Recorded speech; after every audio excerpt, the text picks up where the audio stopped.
Great article and outline their two sets. She does need a good start. I read a great stat in between the two periods. Cathal Dennehy wrote a great article and outlined their two heats. Shawnee Miller-Weebust 100 was 14.47. Femke Bol was 14.15. You couldn't have run two different races. They both look relaxed. They both won.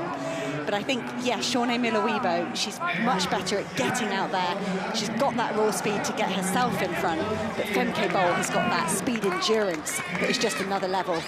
So if she's anywhere near any of the athletes in that last 100 metres, I'd like to fancy Femke Bol. But we're talking about the final before we've even got past the semi-finals, and that's not fair. Anything could happen.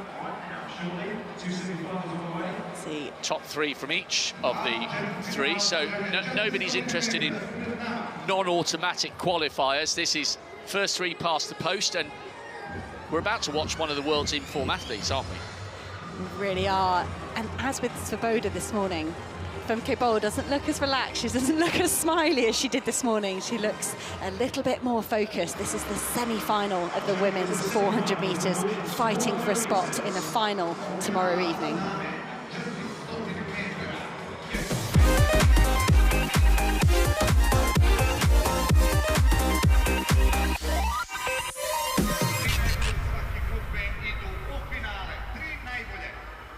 So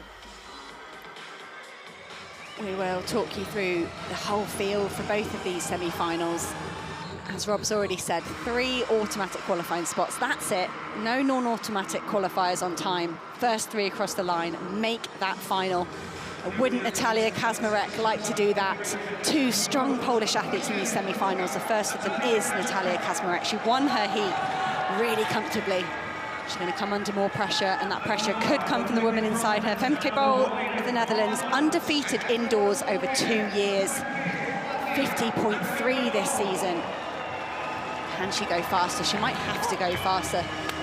She wants to stake a claim to a medal. Stephanie Ann McPherson of Jamaica will be in lane 4, so experienced. She's been around for years, but she keeps winning and she keeps picking up medals. Alaya Abrams from Guyana, who's second in Heat 4. Pretty comfortable in that qualification.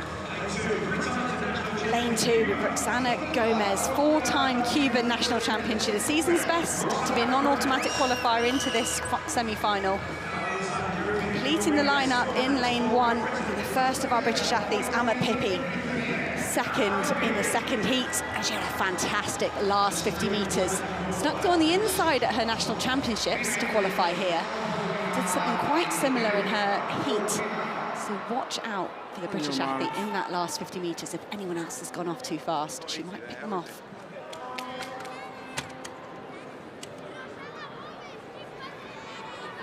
Three spots. What can you do to get into the top 3 here and give yourself one more competition at this World Indoor Championships?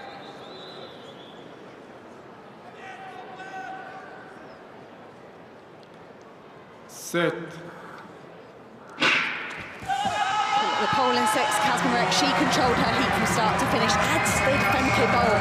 But already you can see Stephanie Ann McPherson has got a really blistering start, and just as I say that, Femke Bol turns up that cadence just a tiny bit, but she's not got the lead she did in her heat. Femke Bol easing round that bend, perhaps satisfied to give the lead to someone else, to let someone else get themselves out there to be shot at. It's Stephanie Ann McPherson at the moment of Jamaica, with Femke Bol on her shoulder. But Femke Bol is formidable down this back straight. Femke Bol, will she glide past Stephanie Ann McPherson like she does? No! Stephanie Ann McPherson holds off the Dutch athlete. Femke Bol will have to wait another 50 metres, and the athletes are lining up behind her. Stephanie Ann McPherson, she's floundering, she's swinging wide. And Femke Bol will have to kick again. Can she get back on terms with Stephanie Ann McPherson? Oh! She does. For me, Femke Bol got her chest across the line just in time. Fast finish on the inside from Alaya Abrams. I think that will be enough to make the final from Femke Bol, but that wasn't the formidable Femke Bol we're used to seeing indoors. Great run by Stephanie Ann McPherson, and the way Bol came over the finish line was rather reminiscent of Shawnee Miller-Weebo, the woman she'll be hoping to beat in the final, beating Alison Felix in Rio in 2016. And the Jamaican has taken it by 0.02 of a second. Alia Abrams ran really well for third. She was always slightly ahead of the back trio. I thought at one stage Kaczmarek might begin to close the gap down the back straight. She tried, but it wasn't quite to be. The pole finishing in 51.87. But look at Abrams here. Solid running on the curve in third, coming under a little bit of pressure from Kaczmarek. Bol did not have that race all her own way, and I think she was feeling tension towards the finish line. She knew she was in one of the first three, so qualification wasn't an issue towards the finish line. She knew she was in one of the first three, so qualification wasn't an issue at this stage. She just stumbled there, and her momentum, Digi 16, it's got Bol into the final, but she won't want to dip for the line quite like that when the final occurs. But she's in it to win it, no matter how she got there. She hit her head as well, Rob. I don't like the landing there. That can really hurt athletes like that. A bit of whiplash, a bit of a knock to the head isn't ideal. You saw her try to make her trademark move down the back straight, but I think Stephanie Ann McPherson was waiting for it. She knew that was coming and she just absorbed it. And I think that really put the tension into Femke Bol. And when you're desperate like that for the finish, it can be really tough. You can see there, that confirmed result. Stephanie Ann McPherson, season's best, 51.26, so experienced, holding off Femke Bol by 200ths. Femke Bol didn't get her whole body across the line, but she got that all-important chest across it. Alia Abrams, area record, 51.57 to automatically qualify for that final. Well-judged run from the Ghanaian athlete. But that's going to take some recovering from for me, mentally and physically, for Femke Bol.